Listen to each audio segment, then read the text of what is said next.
Subscribe பண்ணாதவங்க subscribe பண்ணிட்டு bell சிம்பிளை கிளிக் பண்ணி ஆல் ப்ரெஸ் பண்ணுங்க. வணக்கம் அன்புள்ள ஓட்டுநர் நண்பர்களே, இது இளன் டு டிரைவர் சேனல். நான் உங்கள் இளஞ்செழியன். நம்ம கடந்த வீடியோவில் ஒரு சக்தி எப்படி உருவாகுது அப்படின்ற ஒரு அடிப்படையை தெரிவித்திருந்த, அது கொஞ்சம் புரிஞ்சிருக்கும்னு நினைக்கிறேன். ஒரு சக்தி உருவாகிறதுக்கு 4 செயல்கள் நடக்கணும். சக்ஷன், கம்ப்ரஷன், பவர், எக்ஸாஸ்ட் அப்படின்னு நம்ம தெரியப்படுத்தியிருந்த. சரி, இதுல தியரிட்டிக்கலா இருக்கிறத இன்னும் கொஞ்சம் ஒரு படி மேல போய் பார்ப்போம். இந்த சக்ஷன் கம்ப்ரஷன் நடந்து எரிபொருள் உள்ள வந்தாதான் ஒரு பவர் கிடைக்கும் இல்லைங்களா? அப்ப அந்த சக்ஷனும் கம்ப்ரஷனும் முதல்ல நடக்க வைக்கணும் இல்லையா? அதை முதல்ல நடக்க வைக்கிறது எப்படி நடக்க வைக்க முடியும், செய்ய வைக்க முடியும்? பிஸ்டன் முதல்ல கீழே மேலது கீழே வரணும். சக்ஷன் நடக்கணும். அப்போ இன்லெட் வால்வு திறந்தாதான் ஒரு டீசல் இன்ஜினா தான் காத்து உள்ள போகும்னு சொன்னோம் இல்லைங்களா? அப்போ பிஸ்டனை முத மேலது கீழே வர வைக்கிறது என்ன செய்யணும்? அதுக்குதான் ஸ்டார்டர் மோட்டார். இப்போ எல்எம்இ லைட் மோட்டார், கார் மாதிரி வெஹிக்கிளோ அல்லது லாரி பஸ் எல்லாம் பாத்தீங்கன்னா ஸ்டார்டர் மோட்டார்னு வச்சிருக்காங்க இல்லைங்களா? அது முதல்ல அந்த வேலையை செய்ய வைக்குது. அத முதல்ல அந்த சக்ஷனையும் கம்ப்ரஷனையும் செய்யறதுக்காக. இதே இப்போ ஒரு மோட்டார் சைக்கிளா இருந்தா என்ன செய்யறோம்? ஒரு கிக்கரை வச்சு கிக் பண்றோம் இல்லைங்களா? அப்படி கிக் பண்ணும்போது என்ன நடக்குதுன்னா, அந்த கிராங்க் ஷாஃப்டை சுத்த வைக்கிறோம். கிராங்க் ஷாஃப்ட் சுத்தும் பொழுது என்ன நடக்குது? பிஸ்டன் மேலையும் கீழையும் போய் வருது. அதுதான். அப்போ மேலையும் கீழையும் போய் வரும்போது ஒரு சக்ஷன் ஒரு கம்ப்ரஷன். சக்ஷன் அப்போ ஃபியூயல், 2 வீலரா இருந்தா ஃபியூயல் மிக்சர் கார்பரேட்ல இருந்து உள்ள போகுது இல்லைங்களா? சக்ஷன். கம்ப்ரஷன் அடுத்ததோட முடிவுல ஸ்பார்க் பிளக் வழியா ஸ்பார்க் வருது. அப்பதான் பவர் கிடைக்கும். புரியுதுங்களா? அது டீசல் இன்ஜினா இருந்தா நம்ம ஸ்டார்டர் மோட்டரை வச்சு ஹெவி வெஹிக்கிள்ல செல்ஃப் பட்டன் அழுத்தணும்னா என்ன நடக்குது? ஸ்டார்டர் மோட்டர் பிடியன் கியர் சுத்திக்கிட்டே போய் ஃப்ளைவீலோட ரிங் கியரை செத்த வைக்கிது இல்லைங்களா? அந்த ஃப்ளைவீலோட ரிங் கியர் சுத்தும் பொழுது, ஃப்ளைவீல் சுத்தும் பொழுது கிராங்க் ஷாஃப்ட் சுத்துது. கிராங்க் ஷாஃப்ட் சுத்தும் பொழுது பிஸ்டன் மேலே கீழே போய் வருது. அதுதான் அந்த சக்ஷனையும் கம்ப்ரஷனையும் இனிஷியலா ஆரம்பத்துல செய்ய வைக்கிறதுக்காக தான் அந்த கிக்கரோ அல்லது ஒரு ஸ்டார்டர் மோட்டரும் இருக்கு. புரியுதுங்களா? இப்போ ஆயில் இன்ஜின் மாதிரி நிலத்துல வயல்வெளிகள்லாம் பாத்தீங்கன்னா ஒரு ஆயில் இன்ஜின் வச்சிருப்பாங்களே, ஒரு ஹேண்டில் போட்டு சுத்துவாங்க இல்லைங்களா? அந்த ஹேண்டில் போட்டு சுத்த வைக்கிறதும் அதான் காரணம். அந்த முதல்ல ஒரு சக்ஷனும் ஒரு பவரும், ஒரு சக்ஷனும் கம்ப்ரஷன் கிடைச்சி ஒரு பவர் உண்டாயிடுச்சுன்னா அதுக்கு பிறகு தனக்கு தானே பவர் தொடர்ந்து கிடைக்கும். அதை இனிஷியலா செய்ய வைக்கிறது தான் இந்த எக்ஸ்டர்னல் சோர்ஸ் மூலமா அதை செய்ய வைக்கணும். புரியுதுங்களா? சரி, இப்போ இந்த சக்ஷன் கம்ப்ரஷன் நடக்க வைக்கிறதுக்கு ஒரு கிக்கரோ ஒரு ஸ்டார்டர் மோட்டரோ தேவைப்படுது. அந்த சக்ஷன் கம்ப்ரஷன் நடந்து ஃபியூயலும் கிடைச்சிடுச்சுன்னா ஒரு பவர் உண்டாயிடுது. அந்த ஒரு பவர் உண்டாயிடுச்சுன்னா அடுத்தடுத்து அந்த ஒரு பவர்ல கிடைக்கிற சக்தியை வச்சுதான் அடுத்து சுத்துது.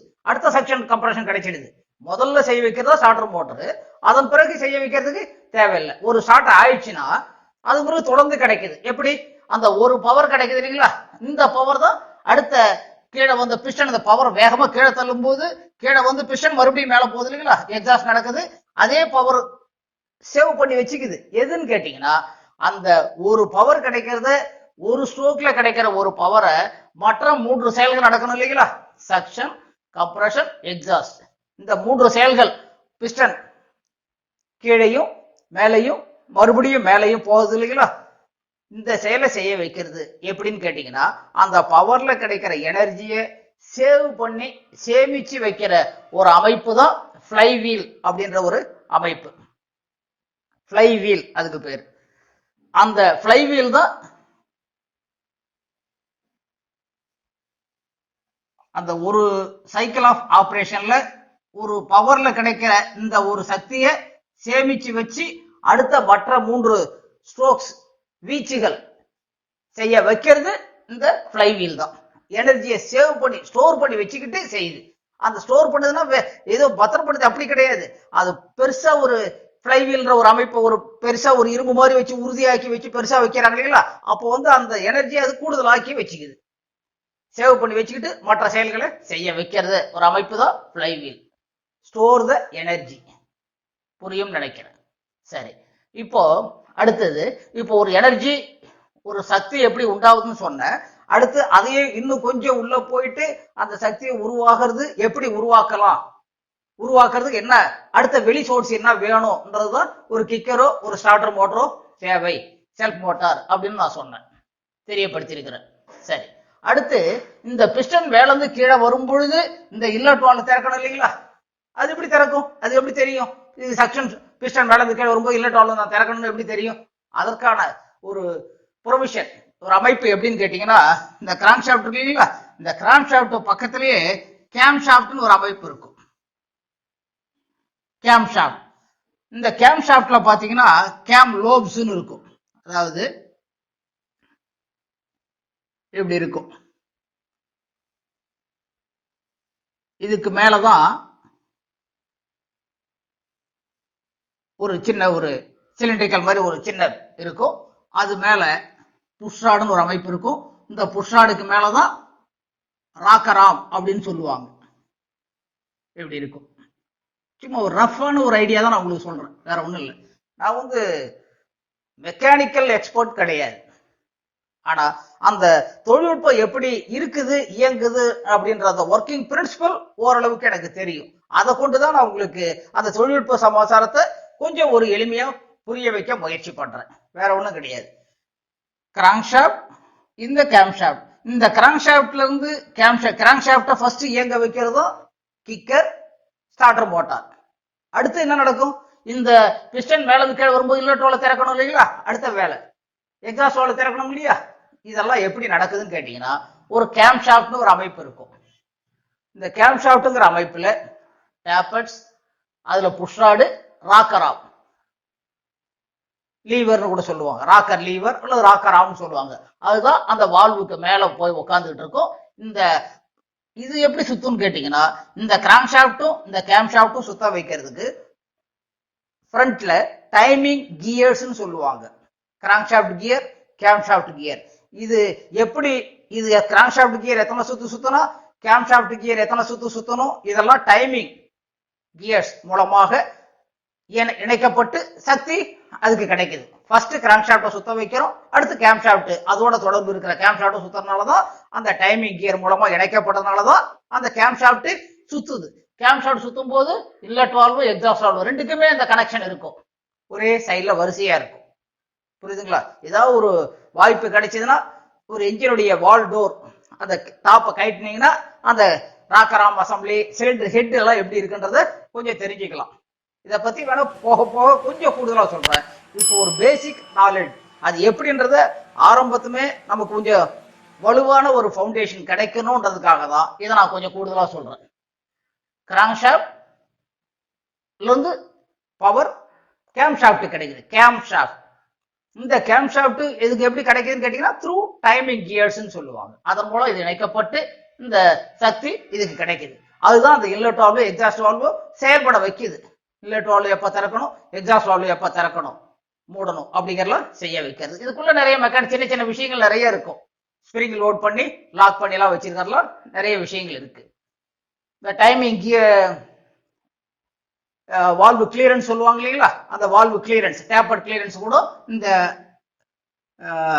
அதாவது இந்த வால்வுக்கும் அந்த ராக்கராம் லீவருக்கும் இடையில இருக்கிற அந்த ஒரு கேப் தான் டேப்பர் கிளியரன்ஸ் சொல்றது.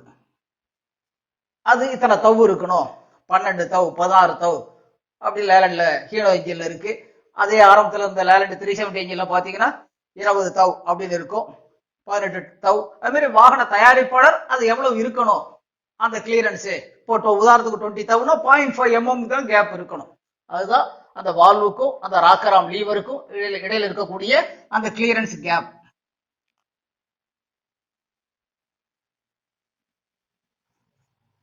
சரி, இப்ப அது எப்படி இயங்குதுன்னு உங்களுக்கு தெரியணுன்றதுக்காக தான், வேற ஒண்ணு நான் சொல்றேன், தெரியப்படுத்தினது. இந்த சக்தியை, இந்த சக்ஷன் கம்ப்ரஷனை எப்படி செய்ய வைக்கிறோம், அது செஞ்சாதான் இது நடக்கும்ன்றதுக்காக தான் ஸ்டார்டர் மோட்டரோ கிக்கரோ இருக்குதுன்னு சொன்னேன்.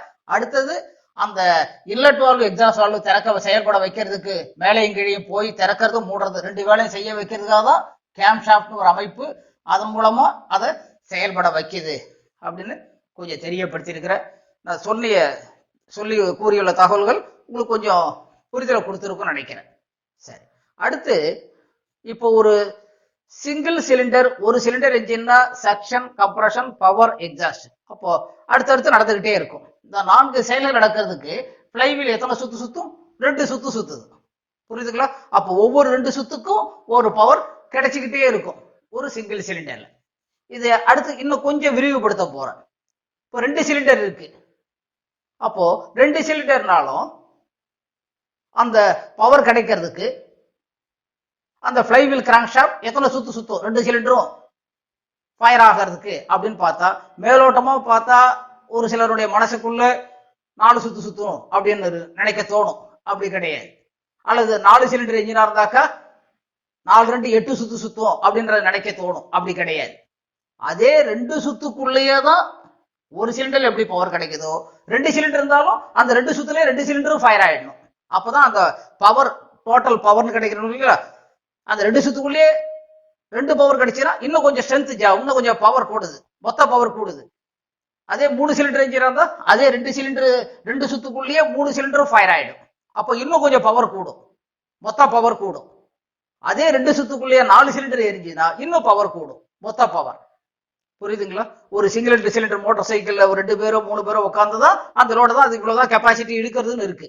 அதே ஒரு கார்ல ஒரு 3 சிலிண்டர் என்ஜின் இருக்கு இல்லைங்களா? அப்ப அதுல கொஞ்சம் கூடுதல் கெப்பாசிட்டியோட நம்ம லோட ஏத்த முடியுது இல்லைங்களா? காரணம் அதுதான். அந்த 3 சிலிண்டரும் அதே 2 சுத்துக்குள்ளேயே 3 சிலிண்டர் பவர் கொடுத்துரும். அதனாலதான் இன்னும் கொஞ்சம் பவர் கூடுது. 6 சிலிண்டர் என்ஜினா இருந்தா கூட அதே 2 சுத்துலயே 6 சிலிண்டர் பவர் கொடுத்துரும். புரிஞ்சுக்க முடியுதுங்களா? சரி. அடுத்து இதுல இன்னும் ஒரு சிறிய தகவல் இன்னொன்னு என்ன சொல்ல போறேன்னு கேட்டீங்கன்னா, இந்த ஒரு சிலிண்டர்ல ஒவ்வொரு 2 சுத்துக்கும் ஒரு பவர் கிடைக்குது. 2 சிலிண்டர் என்ஜினா இருந்தாக்கா ஃபயரிங் ஆகிறது ஃபர்ஸ்ட் சிலிண்டர், அடுத்த 2வது சிலிண்டர், அகைன் மறுபடியும் ஃபர்ஸ்ட் சிலிண்டர், அடுத்த செகண்ட் சிலிண்டர், அந்த 2 சுத்துக்குள்ளே பவர் கிடைக்கும். சரிங்களா? சப்போஸ் 3 சிலிண்டர் என்ஜினா இருந்தா அந்த ஃபயரிங் ஆகிறது ஃபர்ஸ்ட் சிலிண்டர் ஆகும், அடுத்து 3வது சிலிண்டர் ஃபயர் ஆகும், அடுத்து 2வது சிலிண்டர் ஃபயர் ஆகும். அதாவது இத ஃபயரிங் ஆர்டர் அப்படின்னு சொல்லுவாங்க. ஃபயரிங் ஆர்டர் அதாவது என்ஜின்ல இருக்கக்கூடிய சிலிண்டர்ஸ் ஃபயர் ஆகிற ஒரு வரிசை கிரமம், வேற ஒண்ணும் இல்லை. சப்போஸ் 4 சிலிண்டர் என்ஜினா இருந்தா எந்த ஆர்டர்ல ஃபயர் ஆகும்னு கேட்டீங்கன்னா, பெரும்பாலும் 1 4 3 2 இதுதான் ஃபயர் ஆகிற ஆர்டர். 4 சிலிண்டர்ல முதல் சிலிண்டர் ஃபயர் ஆன உடனே அடுத்தது 4வது சிலிண்டர் ஃபயர் ஆகும், அடுத்து 3வது சிலிண்டர் ஃபயர் ஆகும், அடுத்து 2வது சிலிண்டர் ஃபயர் ஆகும். இந்த 4 சிலிண்டரும் இதே 2 சுத்துக்குள்ளே ஃபயர் ஆயிடும். அது போல அந்த டிசைன் அந்த அளவு நுணுக்கமாக நுட்பம் பண்ணி செய்து வச்சிருக்கிறாங்க, டிசைன் பண்ணியிருக்கிறாங்க. சப்போஸ் 6 சிலிண்டர் என்ஜினா இருந்தா 1 5 3 6 2 4 இருக்கலாம், அல்லது 1 4 2 6 3 5 இப்படி இருக்கலாம். அது அந்தந்த வாகன தயாரிப்பாளர் டிசைன் பண்றதை பொறுத்து மாறுபடும். சரி, இப்போ இதுதான் ஃபயரிங் ஆர்டர். ஃபயரிங் ஆர்டர்னா என்னன்னு கேட்டீங்கன்னா, அந்த ஒரு என்ஜின்ல இருக்கக்கூடிய சிலிண்டர்ஸ் எந்த வரிசை கிரமத்துக்குள்ள வரிசை கிரமப்படி ஃபயர் ஆகுது, அதுதான் ஃபயரிங் ஆர்டர். சரி, நான் சொன்னது கொஞ்சம் புரிதல கொஞ்சம் கூட்டி இருக்கும். ஏன்னா அப்பதான் அந்த என்ஜின்ல இருக்கக்கூடிய பவர், மொத்த பவர் கூடும், அதிகரிக்கணும். இந்த 2 சிலிண்டருக்குள்ளே 2 சுத்துக்குள்ளேயே 3 சிலிண்டரும் ஃபயர் ஆயிடணும், இந்த 2 சுத்துக்குள்ளேயே 4 சிலிண்டரும் ஃபயர் ஆயிடணும், 2 சுத்துக்குள்ளேயே 6 சிலிண்டரும் ஃபயர் ஆகும்போது மொத்த பவர் கூடும், அதிகரிக்கும். சரி, அடுத்து நான் சொல்ல விரும்புறது என்னன்னு கேட்டீங்கன்னா, இது ஏன் 1 2 3 அப்படின்னு வராம, அல்லது 1 2 3 4 இல்லாம 1 2 3 4 5 6 இல்லாம இப்படி மாறி மாறி இருக்குது, என்ன காரணம்? ஏன் அந்த ஃபயரிங் ஆர்டர் மாறி மாறி ஃபயர் ஆகணும், வரிசையா ஃபயர் ஆனா என்ன? இந்த கேள்வியை உங்களுடைய சிந்தனைக்கு விட்டுறேன். கொஞ்சம் சிந்தனை பண்ணி பாருங்க. ஏற்கனவே ஒரு கேள்வி நான் கேட்டது உங்களுக்கு பெட்டிகளை நிக்குது. என்ன கேள்விங்க? 2 ஸ்ட்ரோக் என்ஜினுக்கும் 4 ஸ்ட்ரோக் என்ஜினுக்கும் என்ன வித்தியாசமும் ஒரு கடந்த வீடியோல கேட்டிருந்த, அதற்கான பதில் இன்னும் உங்க கமெண்ட்ஸ் மூலமா எனக்கு கிடைக்க பெறல. சரி, அடுத்த இந்த கேள்வி, இந்த ஃபயரிங் ஆர்டர் ஏன் ஒரு வரிசைக்கிரமா இல்லாம இப்படி மாறி மாறி இருப்பதன் அவசியம் என்ன? இதை அடுத்த ஒரு கேள்வியை வைக்கிற, இதற்கான பதில்களை வரவிருக்கின்ற வீடியோக்குள்ள தொடர்ந்து பார்க்கலாம். கூறிய தகவல் உங்களுக்கு கொஞ்சம் புரிதலை கூட்டியிருக்கும் நம்புறேன். இதுவரையும் என்னுடைய வீடியோவை சப்ஸ்கிரைப் பண்ணாதவங்க ஒரு முறையால் சப்ஸ்கிரைப் பண்ணுங்க, நண்பர்களுக்கு ஷேர் பண்ணுங்க, லைக் பண்ணுங்க. அனைவரும் பார்த்து பயனடை செய்யுங்க. நன்றி, வணக்கம். நான் உங்கள் இளஞ்செழியன்.